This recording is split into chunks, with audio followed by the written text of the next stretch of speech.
It was a quiet winter morning in Sydney, July 18th, 2009. The small suburb of Epping was still asleep under a pale blue sky.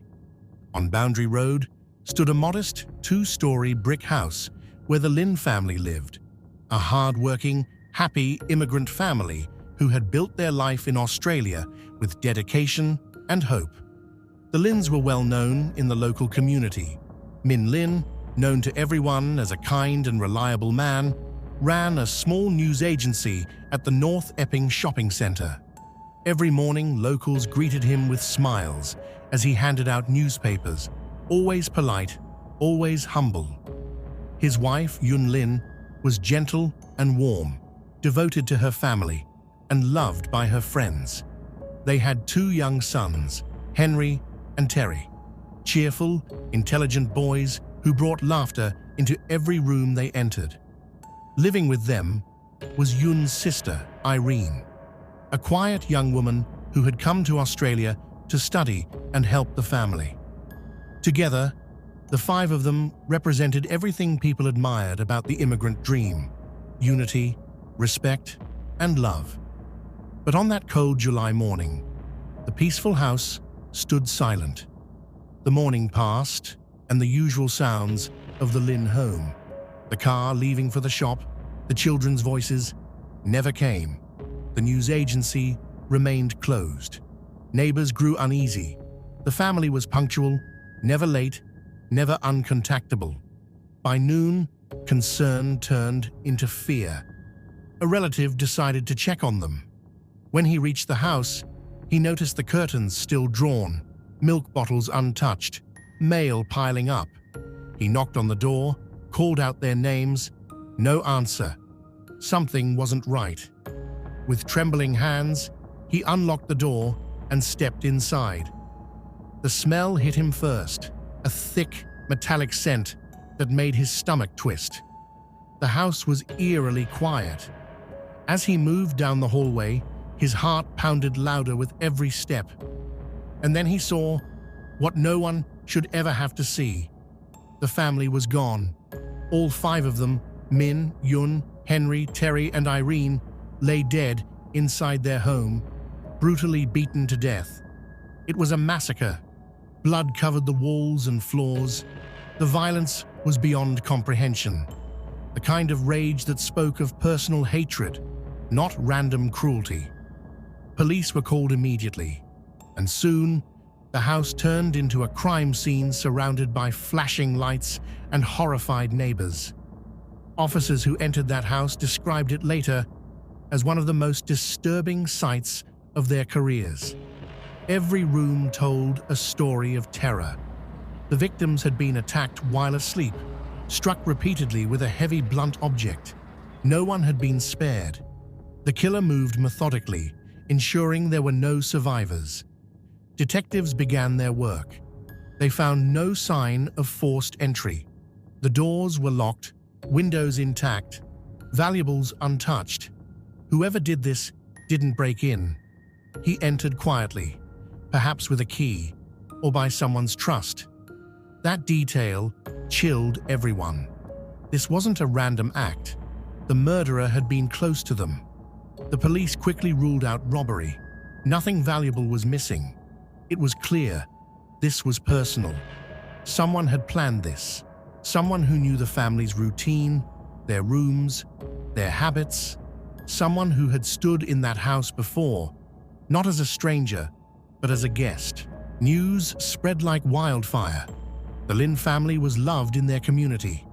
Vigils were held, candles lit, tears shed by hundreds. The Chinese-Australian community in Epping came together in grief, unable to understand how such brutality could happen to such kind people. At the funeral, 5 white coffins stood in a row. The sight was unbearable. Friends, relatives, even strangers wept openly. And in the middle of that sea of sorrow stood one man who seemed the most broken of all. Robert Xie, Min Lin's brother-in-law, married to Min's sister Kathy. Cameras captured him crying, shaking, collapsing in grief. He hugged relatives, comforted others, and said through tears how deeply he missed the family. But behind that performance of mourning, there was something cold, something off. As detectives began their investigation, Robert's name soon appeared on their list. He lived only a few minutes away. He was one of the last family members to see Min alive.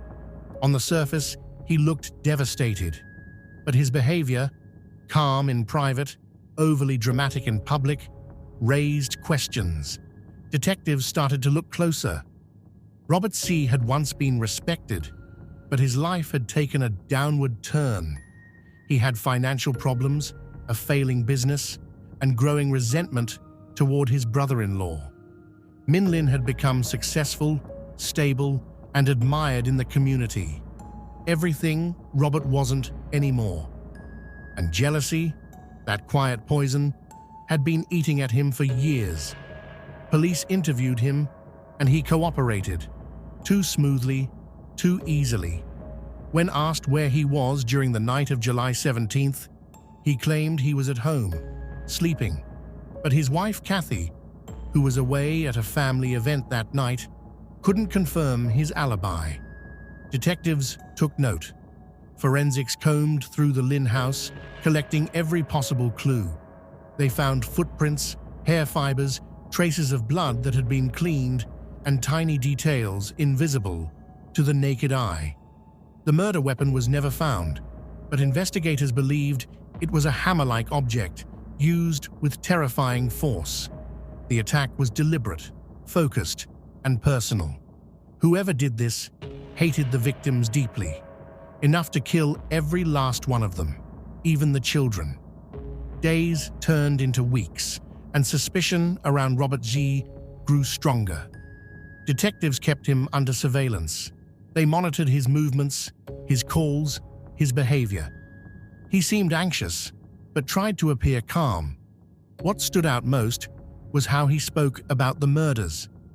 He talked too much, repeating details he shouldn't have known, almost as if he were trying to steer suspicion away from himself. Behind closed doors, his calm demeanor cracked. He was irritable, defensive, sleepless. His wife later admitted she had noticed he was acting strangely after the murders, washing clothes in the middle of the night, cleaning his garage obsessively. When forensic teams tested the floor of his garage, they made a breakthrough. In a small crevice, hidden beneath a layer of tile, they discovered traces of blood. It was faint, degraded, but it was there, and it matched the Lin family. That tiny piece of evidence began to unravel Robert's carefully crafted image of innocence. But even with that, police needed more. They knew the case would have to be airtight. 5 murders, a man with no criminal record, and no murder weapon. One wrong move, and justice would collapse. So they waited, watching him. They built their case piece by piece. Every phone call, every movement, every inconsistency was noted.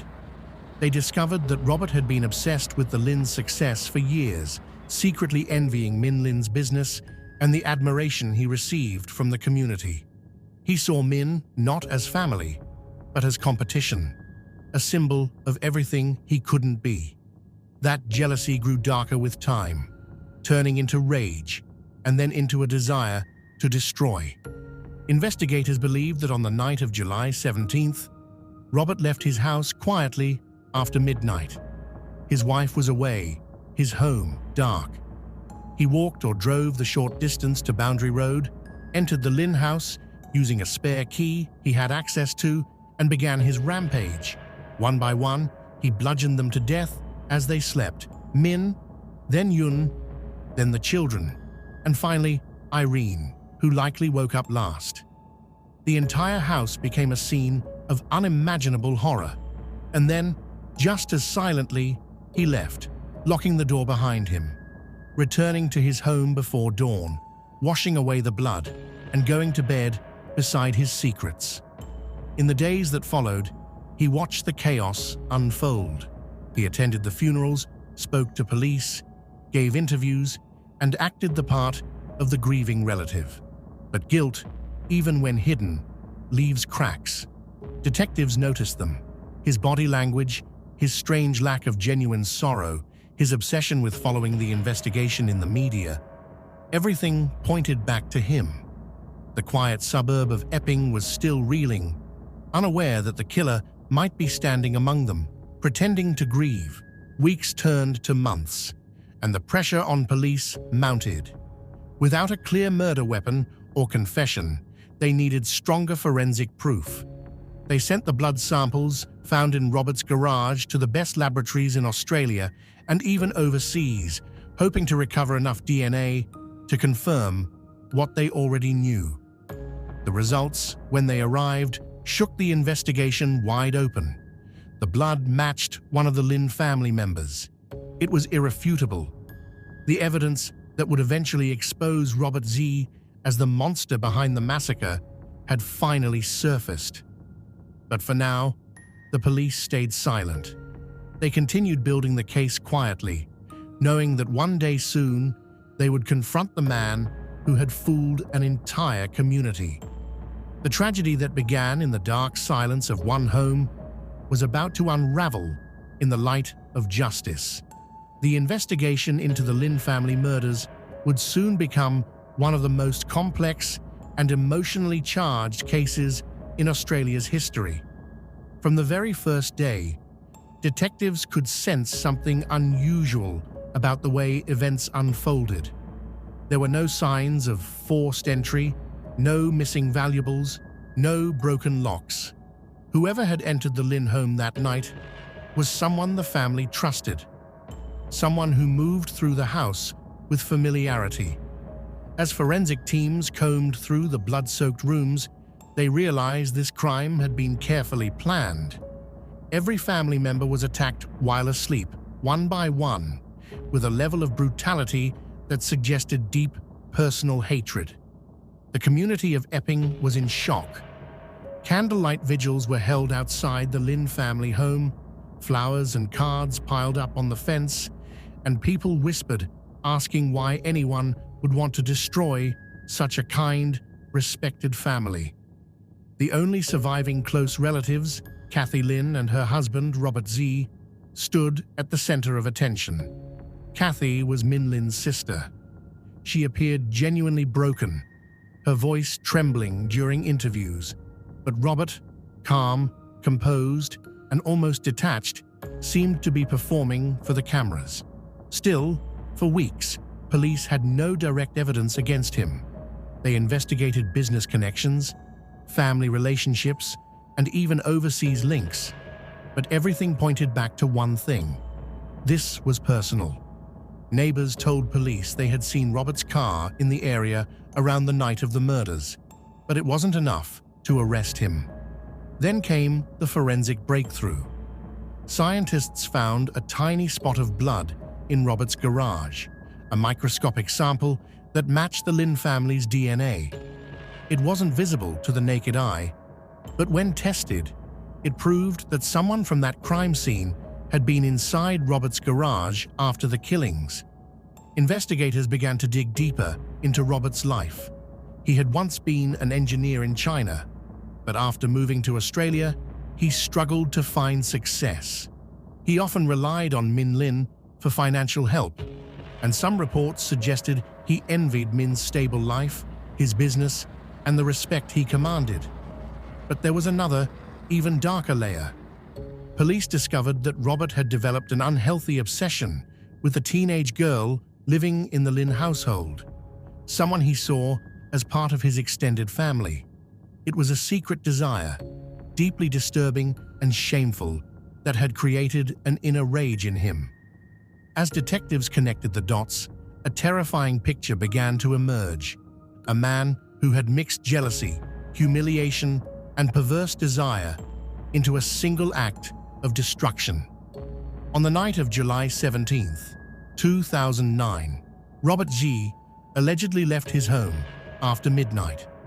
He parked a short distance away, entered the Lin family home through a familiar door, and one by one, he attacked them as they slept. He used a blunt weapon, most likely a hammer-like object, and showed no mercy, even towards the children.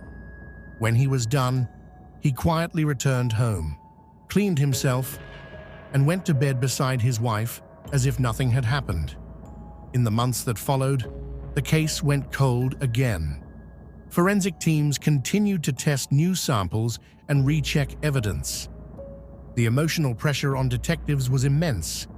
They knew they were dealing with a monster hiding behind a family facade. Then, in 2011, 2 years after the murders, police finally made their move. Robert Xie was arrested and charged with 5 counts of murder. As he was taken away, reporters shouted questions, cameras flashed, and Kathy Lin wept, torn between loyalty and disbelief. When the trial began, the courtroom was packed. Every day, the details became more horrifying. The DNA evidence, the secret resentments, the chilling calmness of Robert's behavior after the murders. His defense team claimed he was innocent, that the evidence was planted, that he was being targeted because of family tensions. But the scientific proof was undeniable. The jury heard how the DNA of Min Lin and his family was found in Robert's garage, and how his motive, jealousy, and twisted desire fit perfectly with the brutal nature of the crime. Even then, it took multiple trials, years of legal arguments, and countless emotional testimonies before the final verdict came. The prosecution painted Robert as a man consumed by envy who couldn't stand living in the shadow of his successful brother-in-law. He had planned the killings not in a moment of rage, but with methodical patience. The image of the quiet, polite relative was replaced with that of a cold-blooded killer who destroyed an entire family to silence his own pain. When the verdict was finally read, the courtroom fell silent. Robert Xie was found guilty on all 5 counts of murder. As the sentence was delivered, life imprisonment without parole, some family members cried, others simply sat in disbelief. Kathy Lin stood by him for years, insisting he was innocent, but the weight of evidence told a different story. The Lin family murders became a chilling reminder that sometimes the darkest evil hides not in strangers, but within our own homes, behind a familiar smile. Years passed after the verdict, yet the shadow of the Lin family murders continued to haunt Australia. The tragedy wasn't just a story of loss, it was a story that shook the nation's trust in what family meant. The Lins had been hard-working immigrants, people who came to Australia chasing dreams of stability and belonging. But inside that dream, an unthinkable betrayal had taken root. Every person who had ever known Min and Yun Lin spoke about their kindness, their love for their children, and the respect they carried in their community. Their deaths left an unfillable void, one that even justice could not completely heal. As the news of Robert Xie's conviction spread, the country was divided. Some couldn't believe that a man who had seemed so polite, so ordinary, could have committed such monstrous acts. Others felt a deep sense of closure, believing that the truth had finally surfaced after years of lies. The courtroom, once filled with anger and tears, became a symbol of how persistence and science could still bring justice, no matter how long it takes. But for the families who had lost everything, there were no celebrations, only silence. For the investigators who had worked on the case, the Lin murders were unlike anything they had ever seen.